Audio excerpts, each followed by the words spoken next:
GK shorts YouTube চ্যানেলে আপনাদের সবাইকে স্বাগতম। আমাদের আজকের ভিডিওটি হচ্ছে খালি পেটে কফি পান করলে কি হয় এ সম্পর্কে বিস্তারিত তথ্য আজকের ভিডিওতে জানতে পারবেন ইনশাল্লাহ। 1. পাকস্থলী অ্যাসিড বাড়তে পারে। কফি পাকস্থলী অ্যাসিড নিঃসরণ বাড়াতে পারে। গ্যাস্ট্রিক অ্যাসিডিটি ও বুক জ্বালার সমস্যা বাড়তে পারে। কেন হয়? কফির উপাদান পাকস্থলী অ্যাসিড উৎপাদন বাড়িয়ে দেয়। 2. বুকের জ্বালা। কফি খাদ্যনালীর নিচে পেশি শিথিল করে দিতে পারে, ফলে পাকস্থলী অ্যাসিড উপরে উঠে বুকের জ্বালা বা ঢেকুর হতে পারে। কেন হয়? পেশি শিথিলতার কারণে অ্যাসিড উপরে উঠে আসে। পেটে অস্বস্তি বা বমি বমি ভাব হতে পারে। খালি পেটে কফি পান করলে পেটে মোচড়, বমি বমি ভাব ও অস্বস্তি হতে পারে। সংবেদনশীল পাকস্থলীর ক্ষেত্রে সমস্যা বেশি হয়। কেন হয়? খালি পেটে কফি সরাসরি পাকস্থলীতে উত্তেজনা সৃষ্টি করে।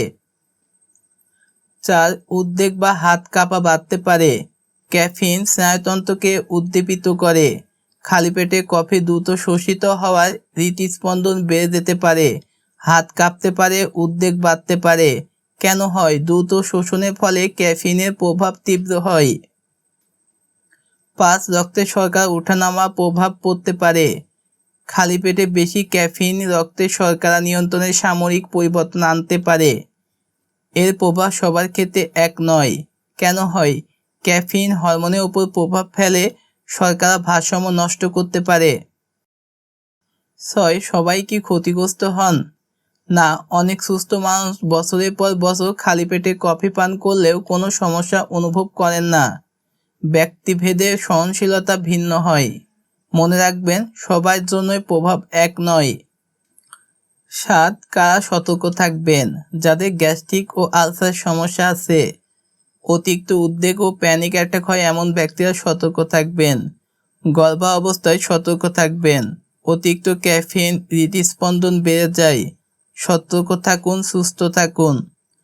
মনে রাখবেন, কফি কোনো খারাপ পানি নয়। পরিমিত পরিমাণ কফি মনোযোগ বাড়াতে পারে, ক্লান্তি কমাতে সাহায্য করতে পারে। যদি খালি পেটে কফি খুবই খেলে বুকে জ্বালা পোড়া, গ্যাস্ট্রিক, অস্বস্তি হয়, তাহলে খাবারের পর কফি পান করাই ভালো। পরিমিত কফি সুস্থ জীবন। 10. নিজের শরীরের প্রতিক্রিয়া জানুন। নিজের শরীরের প্রতিক্রিয়া লক্ষ্য করুন। সমস্যা হলে খাবারের পর কফি পান করুন। প্রয়োজন হলে চিকিৎসকের পরামর্শ নিন। সচেতন হন, সচেতন রাখুন। যদি খালি পেটে কফি সবার জন্য ক্ষতিকর নয়, তবে যাদের পাকস্থলী সংবেদনশীল ও গ্যাস্ট্রিকের সমস্যা আছে তাদের ক্ষেত্রে এটি সমস্যা বাড়াতে পারে। নিজের শরীরের প্রতিক্রিয়া বুঝে চলুন, প্রয়োজনে চিকিৎসকের পরামর্শ নিন। এই ভিডিওটি ভালো লাগলে লাইক করুন, শেয়ার করুন, চ্যানেলটি সাবস্ক্রাইব করুন এবং বেল আইকনটি ক্লিক করুন।